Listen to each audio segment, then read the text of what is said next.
বিয়ের জন্য মেয়ে দেখতে গেছি, পছন্দ হইছে। পরের দিন শুনি মেয়ে বয়ফ্রেন্ডের সাথে পালাইছে। দ্বিতীয় মেয়ে দেখতে গেছি, গ্রামে ঢুকতে পারি নাই।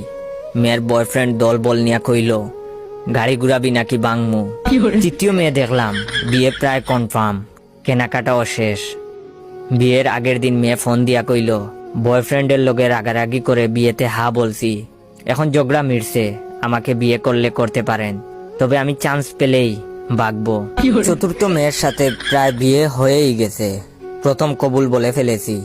দ্বিতীয়টা বলার আগেই মেয়ের বয়ফ্রেন্ডের অতর্কিত হামলা, লাঠির বাড়ির চুটে গাল অমনেই হা হইয়া আছে, 3 হাত পা ভাঙছে, হাসপাতালে নেওয়ার কেউই ছিল না। পঞ্চম মেয়েকে দেখতে আমাকে হাসপাতালে রেখেই বাপ মা মেয়ে দেখতে গেছে।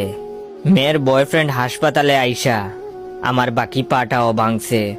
আপনারা আরো অ্যারেঞ্জ ম্যারেজের আশায় বইসা থাকেন, প্রেম কইরেন না। তবে আমি মনে মনে সিদ্ধান্ত নিয়ে ফেলেছি, এই জীবনে আমি আর বিয়ে করব না। তবে আপনারা কমেন্ট করে বলবেন আমি কি